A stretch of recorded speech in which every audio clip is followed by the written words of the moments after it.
What up, what up? It's your boy DJ Tariq, and I'm here in the boardroom with my boy March. 314. And we are here with a special guest, Sabor.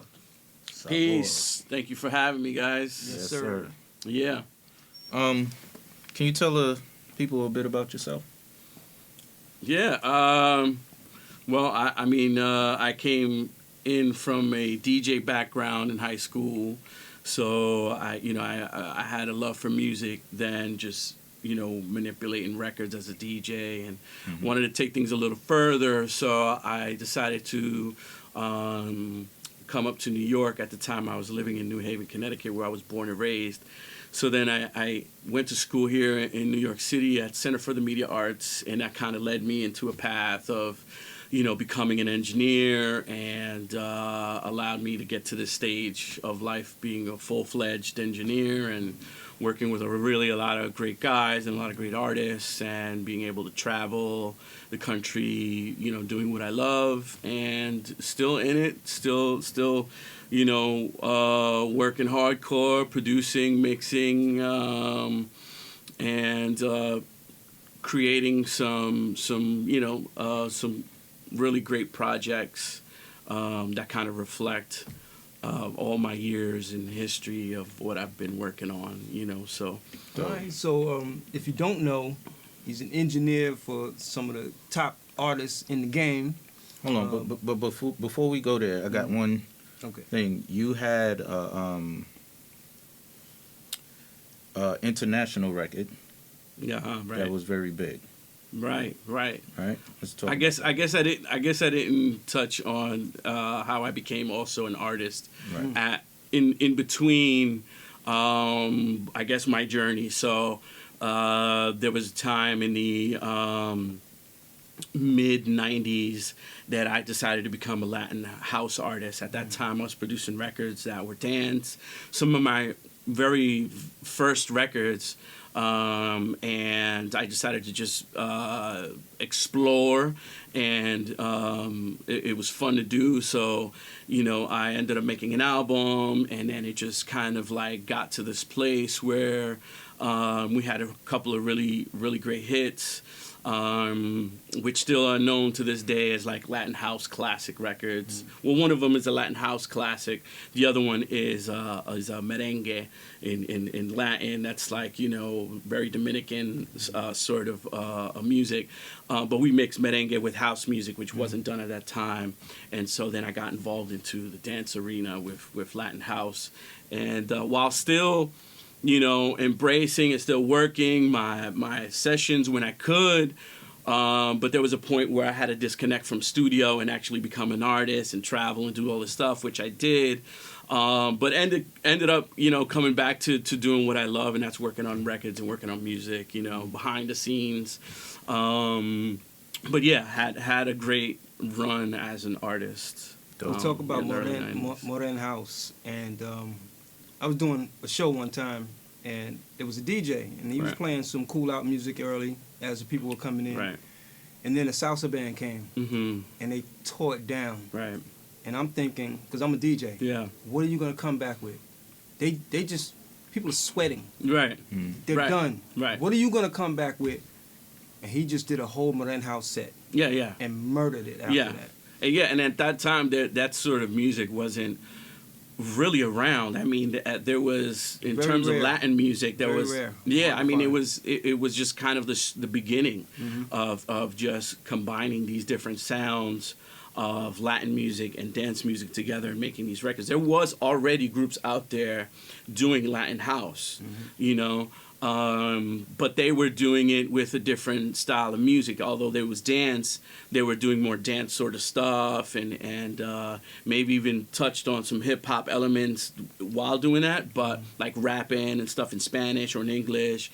But mixing merengue with house wasn't done, and merengue was a very fast-paced music, so it lent itself well to doing dance music with that, So we created something that really people didn't hear. I think that was one of the things that appealed to people. It was just like, wow, it sounds different, right? So it did well, and it's now considered a classic to the people because you put records out there, but it's really the people that embrace it and make it what it is and make it a hit. You know what I'm saying? So, you know, and at that time, everything was pretty much grassroots. So, yeah, it was.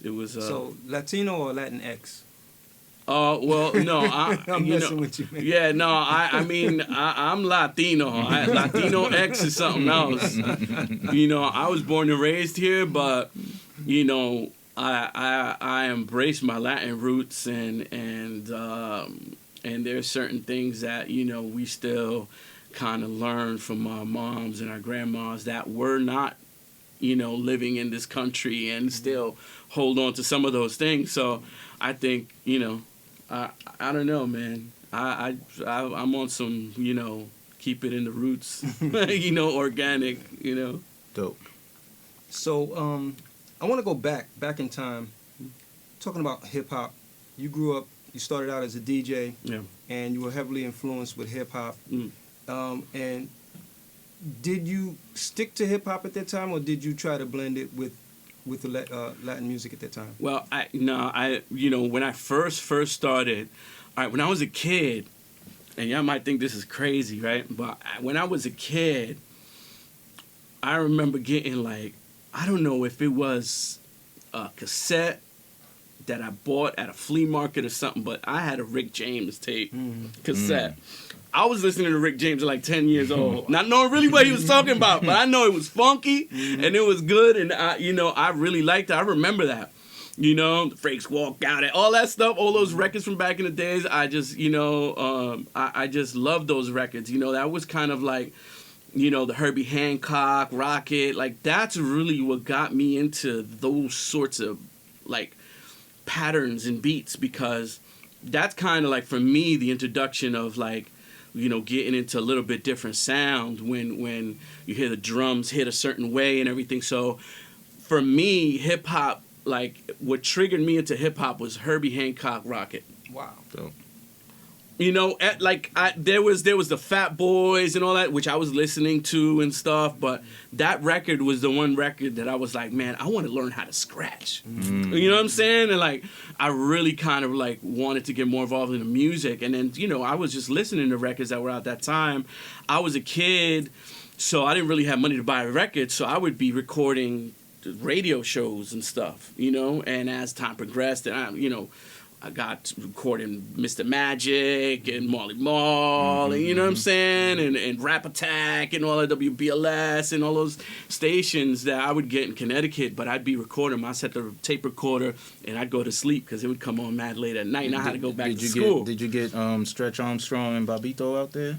Well, no. They were coming on at 1 a.m. No, but this is back. I mean, I'm saying my age, but this is back in the 80s, before 90, okay, gotcha. You know, before 92 when I left New Haven and came out to New York. So this was a long while back. You know, this is when I was a kid, a teenager, you know, making my cassettes at night and listening to all these records and all these hip-hop records. That's really what got me, you know. And then dance music came on after. You know, and it wasn't Latin music. It was just, I heard Latin music in the house, salsa, merengue, whatever, because of my parents. And I knew those sorts of records. But, and mostly it was more romantic music, you know, like Julio Iglesias and Jose and all these guys that, you know, were big during those years. But, yeah, so, I mean, dance music came on after, when I was in high school, like maybe my second or third year. I heard Todd Terry's "Yeah, Buddy" and Party People and all that, and so Bang, like all those records from those days. That's kind of the time that I started gravitating to it, you know. And dance music came out like on some like from an era of like disco and all that sort of era. So that was a progression of that.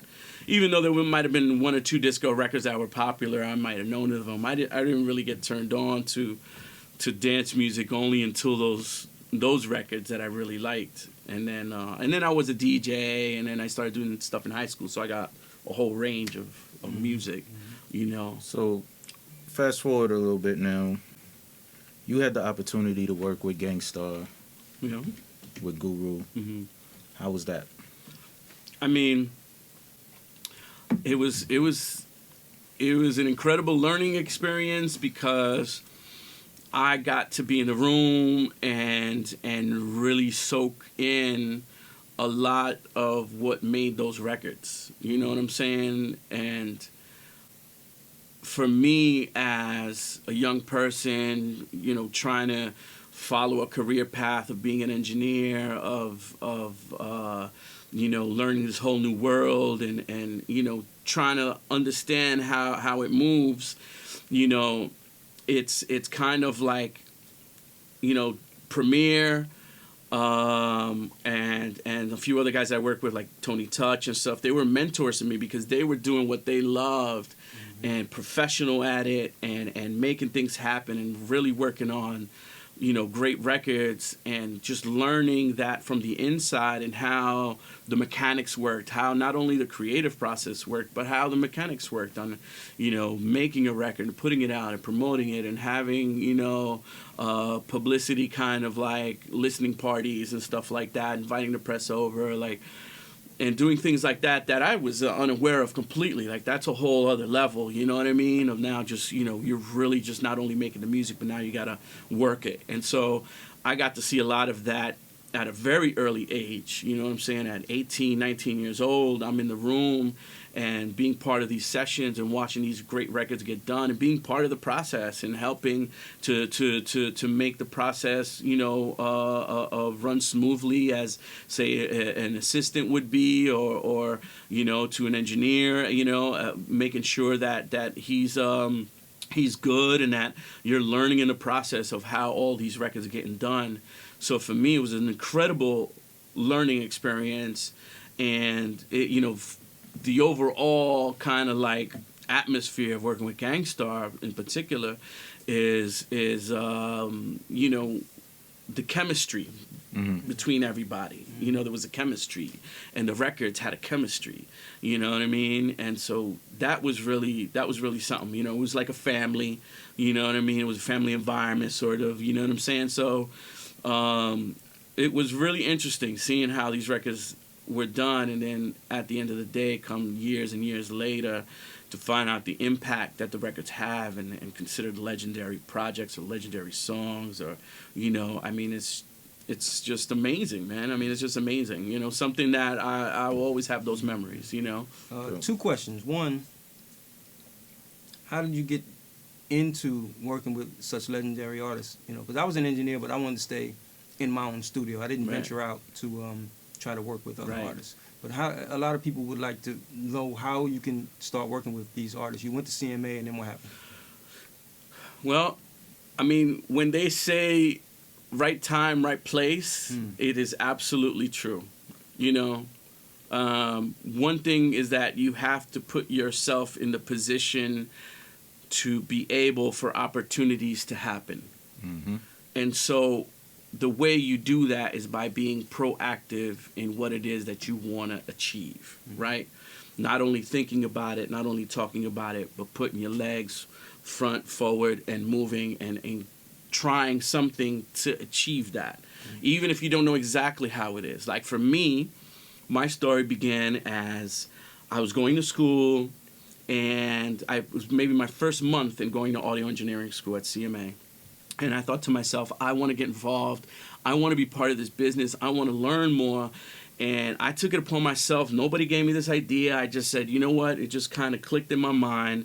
I said, you know, I'm going to go to this little store, this little record store on 34th Street called Rock and Soul. Anybody that knows, you know, New York and knows, you know, Rock records, and whoever knows about Rock and Soul know that was one of the iconic stores in New York City to get records, and they would cultivate like a kind of an audience of people that would come there. You know, everything from imports and all that stuff. So they were kind of a specialty shop. They had people they knew that were in the business. People would go to them for, you know, advice or new records or whatever. Very popular place. I decided to go there because I said, I want to get involved in this company and in this industry. And so I said to myself, I'm going to go to the record store and I'm going to look up on my favorite records. I'm going to look at the addresses to the labels. because every record label had their address on it. And this was before beepers. This is before, I'm not before beepers, but this was before cell phones and all that, where everyone had one. So I said, you know, I'm going to write down these addresses, and I'm just going to go. I'm just going to go and knock on doors. And I took one day, and I went to the record store. I found like 6 or 7 addresses, and I went. And thankfully, most of the labels were in one little area. Yeah. I mean, you might have to go maybe to another, you know, couple of streets over, whatever. But, you know, anyways, so I ended up knocking on doors, and I got a lot of no's. I got a lot of no, we don't need, no, thank you. You know, and you can get discouraged. But one or two people kind of like took the time. Like, there was one person that said, hey, come in, fill out an application, whatever, cool. And then she says, you know, we're not looking for anyone now, but whatever, we might look for something. All right, cool. The next person said, hey, maybe what you need is a studio internship, and what you want is an intern. And this is the first time I've ever heard the word internship, right? And I'm like, oh, right? I was trying to look for work. I was trying to look to get involved. Not really interested in making money at the time. I didn't know what it was called, but I wanted to kind of like start the process and from the ground up and start building it.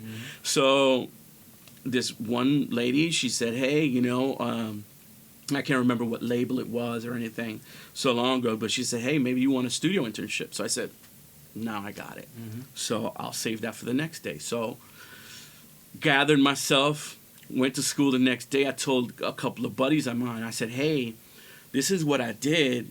You guys want to come with me, and maybe we could just hit up these places? And they said, all right, but we got to go back to the record shop. Now I went and looked for the actual the names of the studios that they were working out of, and found the addresses to that. And in the record store, while I'm over there with a couple of my buddies, and we're kind of jotting down some labels, and just, you know, jotting down some studios rather, and looking for some more records, I happened to see this guy, which at that time, he had a TV show. He was a well-known artist in freestyle music, and his name was Tony Moran. What's up, Tony? If you ever get to see this, what's up, Tony? Tony Moran, he was real cool, and me and my buddies knew who he was, so we're kind of whispering like, "Hey, is that Tony? Is that Tony?" He turns around and says, "Hey guys, yeah, it's me. What's up going on?" Really a really nice guy. And I ended up asking him, I would say, hey, do you know any studios that might be hiring interns? And he was like, man, yeah, you know, why don't you guys try the studio that I'm working at, and it's around the corner. So what better, you know, like place to be than this record store is right around the corner. So we went right away, and we said, hey, this dude Tony Moran sent us, you know, for internships. So long story short, that ended up being D&D Studios, which housed a lot of really great engineers, and a lot of really great projects came out of there during the golden era of hip-hop. You know, a lot of boom bap records, Biggie, Nas, Jay-Z, so many to name, you know, went through there because it became a thing to go there because of the people that were going there. So they wanted to run into each other in the hallways and make records. That's how a lot of collaborations were done, was because of that kind of like atmosphere that D&D created. So I was fortunate enough to start at the very kind of like basic level as an intern working. During that time, there was not a lot of hip hop going on. There was a little bit, and Premier had just kind of started working there. He had maybe been there maybe, I don't know, for a year or so. So, you know, it just kind of like while I was there, it started to become more popular. Records started to get kind of like be known that came out of there. So there was other people that wanted to come in.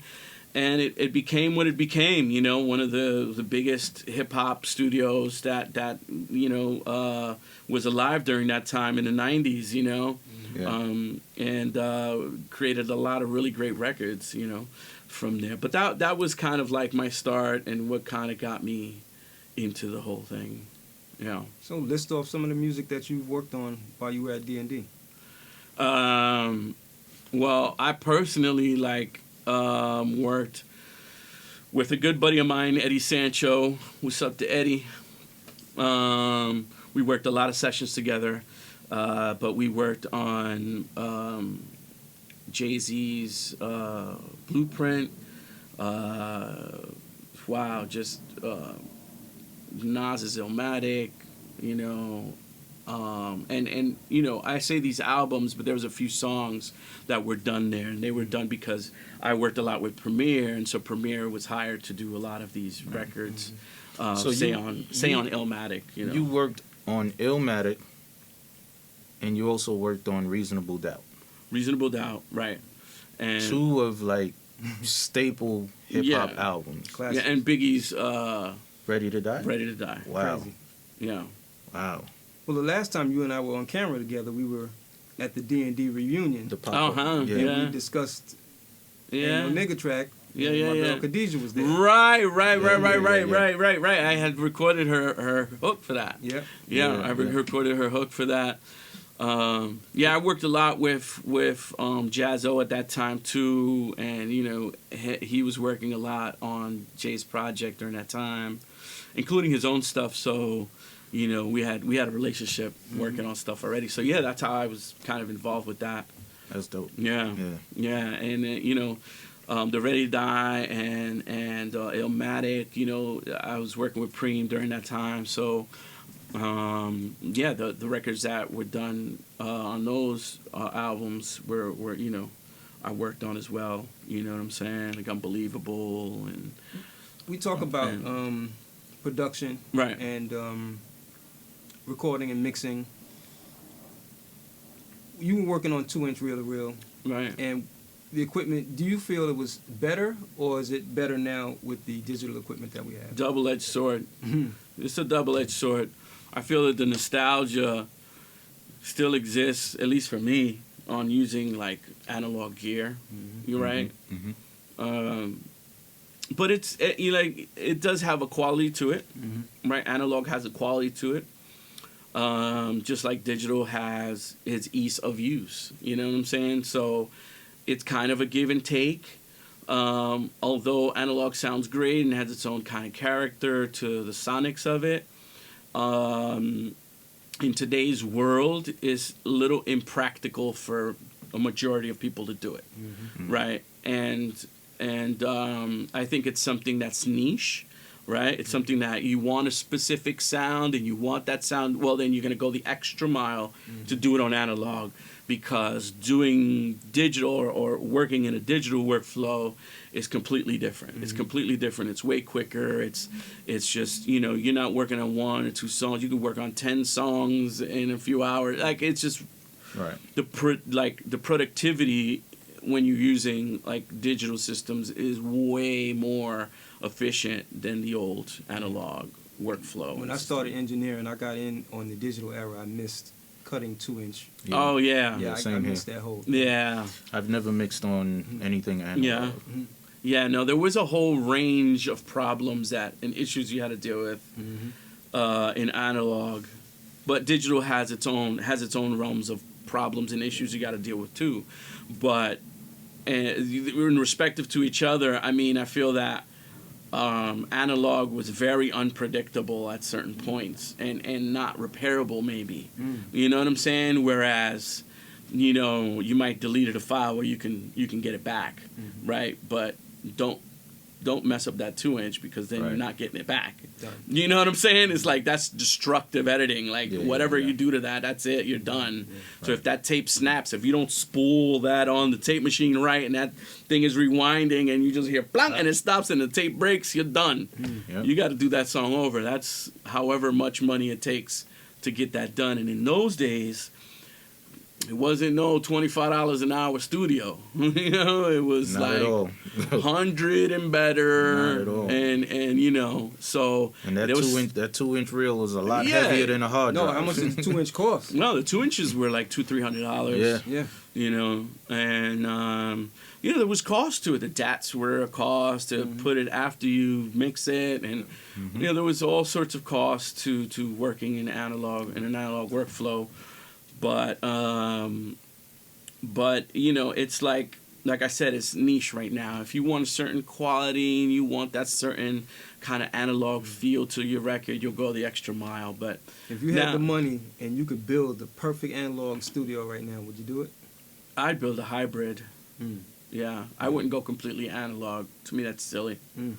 At this point, you know, totally analog outboard gear with. Well, I would have probably a few analog pieces, right? Maybe a board that I liked, you know, that would allow you to be kind of like a controller and an analog board. But I think everything analog would probably be a mistake unless I'm doing my own stuff. If I'm working for clients, it's a bit different. You got to be fast, you got to be efficient, you got to turn over records, and you know, Well, we're here at the Boardroom, but and we normally don't promote other people. But tell us about your facility.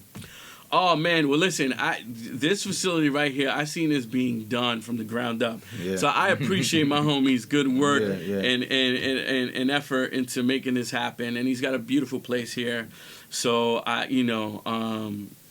and I come here to just hang out too, you know what I'm saying? So gotta come here and work too. Yeah, we work, we hang out, you know what I mean? Yeah. But I mean, my place is I have a small space in Greenpoint.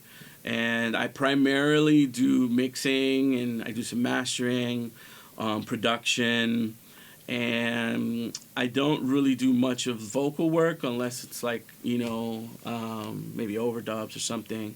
I kind of dedicate my space more towards mixing, production, and mastering. But yeah, I'm located in Greenpoint, Brooklyn. Hedspinn Studio. Hedspinn Studio. That's right, my bro. Thank you so much. Yep. That's the name of the site. That's the name of my socials. So it's HEDSPINN.com or Facebook, Instagram, all that other stuff, all that good stuff. That's the handle. What you working on now? Right now, there's so many things, you know, it's like, if anybody works in this industry, they know you got to wear a few hats. Yep. So one of the hats I'm wearing in terms of my kind of production and label side is putting out a project I call it Singularity, and it's basically a music project with no artist, but it has a message, and pretty much it's something that I feel needs to be talked about and explored a little bit more. But it's about technology and the rise of like artificial intelligence and how, you know, we live our lives in like kind of a state where all things might seem cool, but, you know, and might be very inventive and very useful, but there's a double side to that. There's a double edge to that, and the other edge is that, you know, with this rise of technology and advancement, there's also the side of how it affects and impacts us down the road and down the line, right? And so the implications of that down further the line is kind of where I'm basing this project, and it's based in the year 2077, and there's things have gone on that have changed the world, and you know, so I kind of like present a story with music for that particular project. Write a script. We need a film. Yeah. Soon enough, we'll have an animated film. Yeah. Well, I tell you, I heard some of the actual production behind it, and it's amazing. It's absolutely amazing. Thank you. Yeah, I mean, it's something I hold to my heart a little bit because it's like my own baby, you know. I don't rap or anything like that, but I did want to do something where I have a message behind it, you know, and I felt it was important. So that's one of the things I've been working on. The other thing, or other few things, is that I'm trying to put together right now a site and kind of a community, or build a community more based alongside education in things of pro audio, in the pro audio nature, and learning how to use certain tools, plugins, hardware. And so I started my website on that, and content is coming soon to that. That's called Pro Audio Fiends with a Z. So that's going to be pretty much our educational side, where it's going to have tutorials. It's going to have pretty much a little bit more of an insight into what it takes to maybe put together a studio, to how to make a record, how to mix. So all those things are going to be part of the community and what we try to kind of put out there for people that want to learn either how to get better at their skills or just how, want to learn how to get started. But I plan to have all those resources there for people to just kind of dig in and learn a little bit more, and have a little bit more resources out there. Dope. A lot of artists don't know, and this for the artists that come here or come anywhere and record and mix their music, the importance of mastering. Right. A lot of people skip that process. They think once the mix is good, they can just put it on the radio, and I'm hearing a lot of music. They don't understand where mastering actually helps you, because most people can't hear the difference between a good mix and a mastered song. Can you explain to the people? Yeah, I mean, I think that part of not knowing the difference is maybe not having a trained ear for this, but Definitely. The way it does, for an average person that says, oh, well, I don't need mastering, it sounds great the way it is. Well, it might sound great, but it's not at a level, at what's called an industry standard level, to meet requirements for broadcast, for radio, for anybody that wants to play your record, so that your record doesn't sound either smaller or too out of the lane of industry standards. So that's volume, and that's, range of like frequency and everything. There's a lot that mastering does to the finalizing of your project to make it so that it's even sounding, it's at an industry standard volume level, and that everyone knows that wherever they plug this record in, it's going to be able to meet the criteria of what it is to have a professionally recorded and mixed and mastered record. Right. Yeah. Quick story. I recorded a song with someone. We didn't master it, and we went and played it in a club. Banging sound system. And you could hear all of the imperfections on this song. You couldn't hear it on the computer, you couldn't hear it on the stereo in the office, but when you're talking about in the club with 10 bass bottoms, horns that are hanging from the ceiling, you could hear everything that was wrong. So you have mastering your song, and then you have mastering your album, because what you want to do is make sure that from song to song, everything is even and sounds good. Right. Do you have experience with that? Yeah, I mean, you definitely have to have, like, when you're putting together an album, you're pretty much piecing together a journey for people to go on. And even if it's not a journey, even if it's just a bunch of songs together, right? But I'm going to speak in terms of like putting people on a journey, because when I started, that was the purpose of the album. The album was to take you from the very first intro all the way to the outro, and that took you somewhere, and so, part of that is things not sounding either too loud or too soft compared to the previous record or the record that's going to come next, and so that journey is seamless. So it's not nothing where you gotta, I gotta turn that down because the bass is too crazy on that one. It makes my speakers shake and about to pop, and then you got to turn it back up when the next record comes. You don't want to do that. You want to leave you out of the experience. Yeah, the experience is, you want to leave that volume where it's comfortable, and you want to leave it there, and everything is just going to sound nice, even, crispy, and you just focusing on the music, Artists, get your music mastered. Absolutely. Most definitely. Important step. Always and you can get it step. mastered where? Hedspinn. Hedspinn Studios. You can go to hedspinn.com. info@Hedspinn. If you got any questions regarding any of the stuff we just spoke about, please just hit me up. I'll try my best to get at people with whatever questions they got. I'm always there like an open book for people.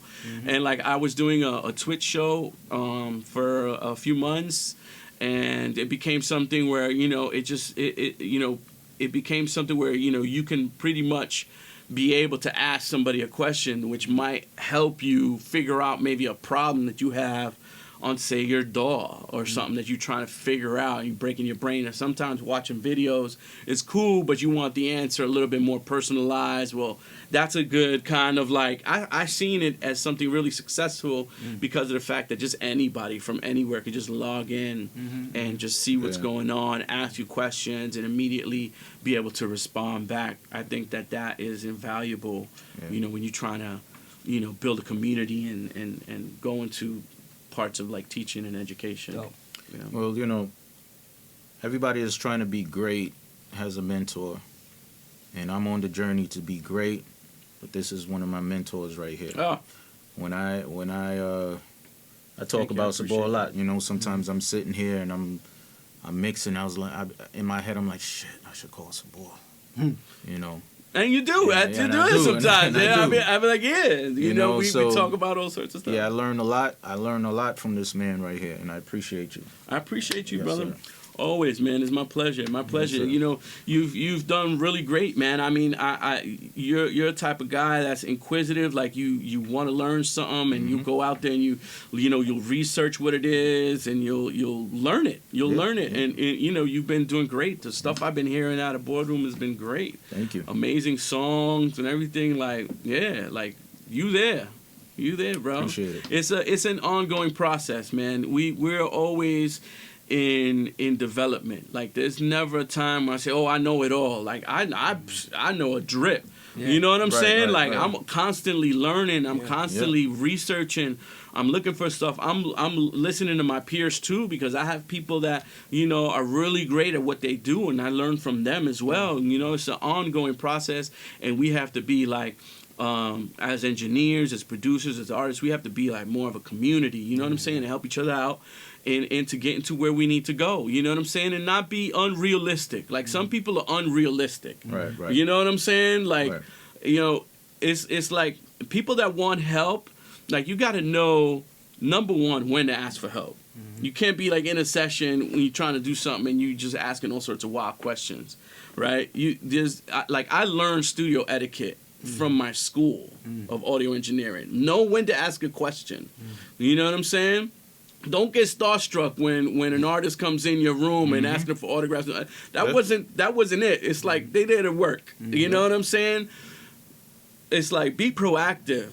Learn as much as you can. Pick up manuals. Pick up books. You know, just like go after and try to, you know, be the best at what you wanna be. You know what I'm saying? It sounds corny, but it really is. Like, you gotta always be proactive and learn as much as you can. And that's why you've developed the way you have, because you go out there and you learn it. You're like, yo, I want to get this. I want to try that. And that's what it is. It's trial, error, and just, you know, having a pool and a community of people you can ask questions and have resources. I engineered for about 20 years, and I still felt like there was more to learn. Yeah. Always. You always hear records and you're like, damn, how'd that sound like that? You know, sometimes I just come in the studio, I turn the speakers on, and I listen to like some of my favorite songs or whatever just came out. Like the way engineers are mixing nowadays, I just sit in between the speakers and just take it all in. And, you know, and just right after that, I'll just pull up a session, even if it's something that I don't have to mix at the time. I'll just pull it up and start messing with it, just trying to figure out, you know, how can I get it to sound like this, you know? Right. Yeah. I mean, like I said, man, it's an ongoing learning process. And the great thing is that, well, you know, for these newer generations that are now producing and making music, it's they've come into a world where it's very easy for people to come in and grab a laptop, grab a program, and make music. I think that with that comes a lot of oversaturation as well. So it's like the quality of music also suffers a little bit with so much oversaturation. Yes. And, you know, I think that although we all have to experiment and find our ground and all that, it's part of the process. But I think that there needs to be more kind of like portals, like places for people to go to get what they like, right? Because there's so much out there, it's hard to pinpoint what it is you do like, right? Because you can go to a Spotify and be there hours looking through stuff, you know, and there may or may not be stuff that you like, but you spending time doing all this. They have playlists, you know. I mean, yeah, they have playlists, right? But it's like, you know, you sit there and you want to hear something that, you know, you like more than other stuff, and they're gonna throw in records at you. It's like, what is that? You know what I'm saying? So, I guess what I'm trying to get at is that it's good to have resources that can help guide you to places where you're gonna find the content that you like. And I think that's one of the things that I'm really trying to focus on building is that sort of thing. In terms of what I do and the content I build and the people I work with, I want to be able to promote them and showcase them. And we're going to link up on that. Yeah, and just be able to, you know, just have a place where people go like, all right, I like what they doing over here. You know, let me go over here and just check first. Yep. You know what I'm saying? So maybe I might find something there that I really like because of, you know, just, you know, how I want to approach it in terms of content, in terms of artists, in terms of music. You know what I'm saying? It's not fast food for me. Yeah. Music is not fast food for me. You know? I have want to ask you a question. I'm going to ask you a couple of questions. Just one answer, right? Favorite EQ? Oh. Wow. For what? Vocals. Okay. Because you have to be a little bit more specific. There's a lot of favorite EQs, but for vocals, okay. I would say okay, so I'm using right now pretty much on every one of my channels the Console 1 system with the SSL 4000E plugin that I use to do a lot of my corrections and a lot of like cutting, not much boosting, but if I need to, yes. But then when I want to go with the flavor EQs, like just to add the color, the flavor, to just tweak it up, I might, you know, depending on the vocal and the record, you know, I might use a Neve 1083. I might use the Massive Passive, or I might use the Waves F7. Yeah, pretty much. I'll use those sort of EQs. Favorite compressor? Vocals. Vocal. So, again, like I use my Console 1 for a lot of dynamics and EQ because it has all of it in one. It's like a channel strip. But if I'm going for the extra pinch, I like either I have a Fairlight.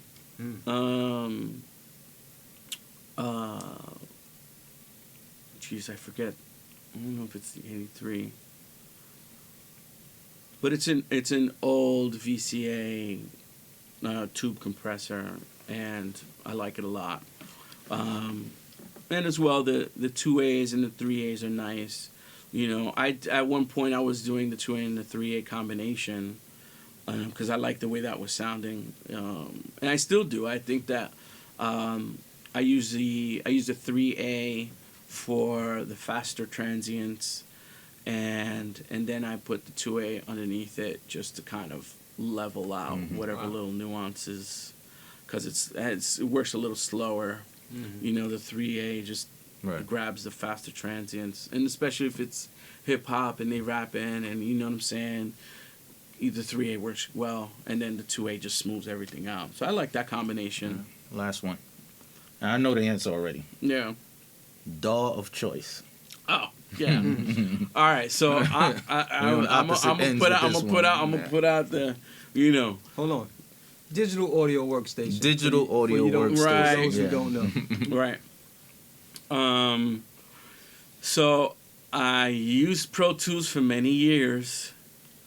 I've used Logic for many years. I've used Logic since version 3. I've used Pro Tools since version 6, I think. but my DAW of choice right now is Studio One. And I feel that for my workflow and creativity, when I make stuff and I produce stuff, Studio One is just a way better experience. So is it a recording workstation that allows you to produce, or is it a producing workstation that allows you to record? Pretty much nowadays they all do the same. I know. They all are multi-track sequencers. We know Pro Tools started out as a recording program and it allowed you to produce in it later. So they have their strengths when they come in from a particular... Yeah, no, I like, nowadays even the MPC has a DAW, like you can record vocals in I just saw that. Yeah. Like they're all doing it. They all have the capability to just become a full-out DAW that you don't need anything else. But I think that Studio One, what they took advantage of is some of the really great features of Pro Tools and some of the really great features in Logic, and they just mashed it in. For me, that's what turned me on to it. Interesting. Because I liked the fact that it had certain ways that it moved in terms of editing and arranging on the arrange window like Pro Tools. But then it had certain kind of like things in Logic, say time stretching and what Logic called flex timing, which in Studio One, it's just setting your transient points and stuff. But that helps out a lot. You know what I'm saying? When you're time stretching, when you're trying to get stuff on the grid, if it's a little out of whack, it works really well. So I think that those things and the integration of plugins within Studio One, like Melodyne, working natively inside of Studio One, that is super helpful when you're working on vocals and doing pitch correction and stuff. Rather than having two applications open and working together, but there are two applications open, or things like Vocal Align, which work integrated as well, which it's called Revoice actually, which works integrated with Studio One. So I like those integrations. I think for workflow sense, rendering on and off files, making stuff that's non-destructive. I like that about it, and the creativity, like the very easy way to get around to making music, producing, literally dragging and dropping plugins into tracks or virtual synths. Just drop it, just drop it in, grab it and drop it. I really like that. You know what I'm saying? Plus the sounds it came with a bunch of sounds. Sounds like I'm a Pro Tools guy myself, but like I said, this is my mentor right here, so I am gonna look into Studio One.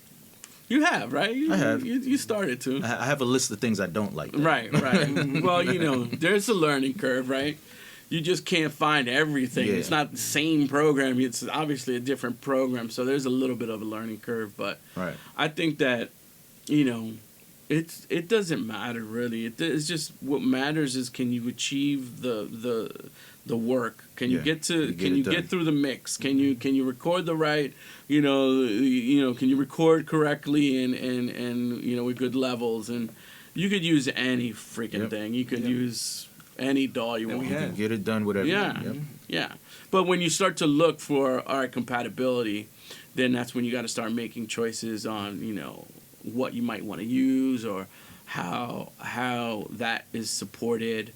Say, if I'm Studio One, I want to send files over to a guy that does Pro Tools. Well, either you're going to run stems out, or you can send an AAF file. Right, an AAF file that, you can see exactly how the session loads up. You won't have any plugins in there, but everything, how it's arranged, all the edits and everything will show up. Yeah. So volume and everything.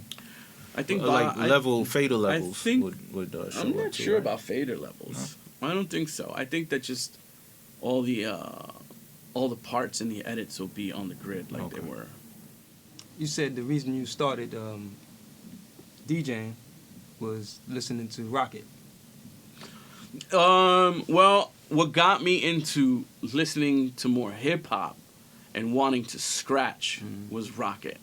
Yeah. Grand Mixer DST, that's my big brother. Huh?